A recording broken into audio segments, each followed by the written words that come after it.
Hello welcome to our channel. నేను మీ ఆశారాజు. Sunday వచ్చేసిందంటే non veg ఉండాల్సిందే. ప్రతి సండే చికెనే కాకుండా ఈసారి సండేకి మంచి గ్రేవీ మటన్తో పాటు దానికి మంచి కాంబినేషన్గా బగారా రైస్ సింపుల్గా చేసుకోండి. ఇలా ముందుగా అయితే 1/2 kg మటన్ని సాల్ట్ వేసుకొని నీట్గా వాష్ చేసుకొని పెట్టుకోవాలి. స్టవ్ పై బాండి పెట్టుకొని బాండి బాగా హీట్ అయిన తర్వాత 2 పావులు ఆయిల్ వేసుకొని ఆయిల్లోకి షాజీరా, 2 దాల్చిన చెక్కలు, 2 లవంగాలు, 2 బగారాకులు వేసుకొని బాగా వేయించండి. సన్నగా తరిగిన 4-5 పచ్చిమిర్చి చీలికల్ని, 2 మీడియం సైజు ఉల్లిగడ్డల్ని వేసి అవి కొంచెం బ్రౌన్ కలర్ వచ్చేంత వరకు ఫ్రై చేసుకోవాలి. 1/2 kg మటన్కి ఇంతకంటే స్పైసెస్ అవసరమే లేదు, ఈ మాత్రం సరిపోతాయి. తర్వాత 1 టీ స్పూన్ అంత పసుపు వేసుకొని కడిగి పెట్టుకున్న మటన్ని వేసి హై ఫ్లేమ్లో 2 నిమిషాలు ఓపిక్గా ఫ్రై చేయాల్సిందే. ఇలా హై ఫ్లేమ్లో కలుపుతూ ఉండడం వల్ల మటన్లోని వాటర్ అంతా సపరేట్ అయ్యి ముక్క కొంచెం సాఫ్ట్గా అవుతుంది. కొంచెం 1 టేబుల్ స్పూన్ అంత సాల్ట్ వేసుకొని ఒక 15 నిమిషాలు మూతబట్టి వదిలేయండి. 2 మీడియం సైజు పండు టమాటాలని, అలాగే మోస్ట్ ఇంపార్టెంట్ స్టెప్ ఫ్రెష్గా దంచుకున్న అల్లం వెల్లుల్లి పేస్ట్. ఇది మటన్కి ఎంతో టేస్ట్ని ఇస్తుంది.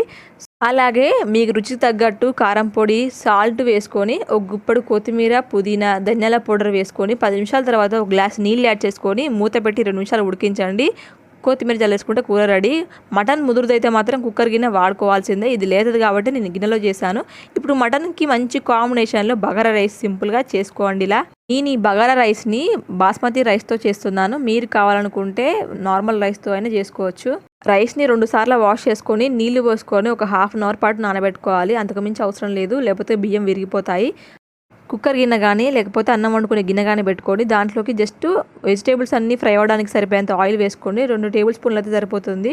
దాంట్లోకి కొంచెం షాజీరా, జీలకర్ర, 2 లవంగాలు, దాల్చిన చెక్క, 1 మరాఠీ మొగ్గ, అలాగే 1 బగారాకు వేసుకొని వేయించుకోండి. తర్వాత 4-5 పచ్చిమిర్చి చీలికల్ని, 1 పెద్ద సైజు ఉల్లిగడ్డని వేసుకొని కొంచెం అల్లం వెల్లుల్లి పేస్ట్, 1 గుప్పెడు కొత్తిమీర, 1 గుప్పెడు కరివేపాకు, కొంచెం పుదీనా వేసుకొని బాగా ఫ్రై చేయండి. ఉల్లిగడ్డలన్నీ బ్రౌన్ కలర్ వచ్చిన తర్వాత కట్ చేసుకున్న వెజిటేబుల్స్ పొటాటో, క్యారెట్ని వేసుకొని ఒక 2 నిమిషాల తర్వాత ఉప్పు వేసుకొని 1 గ్లాసు బియ్యానికి 2 గ్లాసుల వాటర్ అయితే కరెక్ట్గా సరిపోతాయి. 2 గ్లాసుల వాటర్ యాడ్ చేసిన తర్వాత ఒకసారి ఉప్పు సరి చూసుకొని ఈ నీళ్ళని బాగా మసలనివ్వాలి. నీళ్ళు బాగా మసిలితేనే రైస్కి మంచి టేస్ట్ వస్తుంది. నానబెట్టుకున్న బియ్యాన్ని వేసుకొని 2 నిమిషాల తర్వాత మూత పెట్టి ఉడికించండి.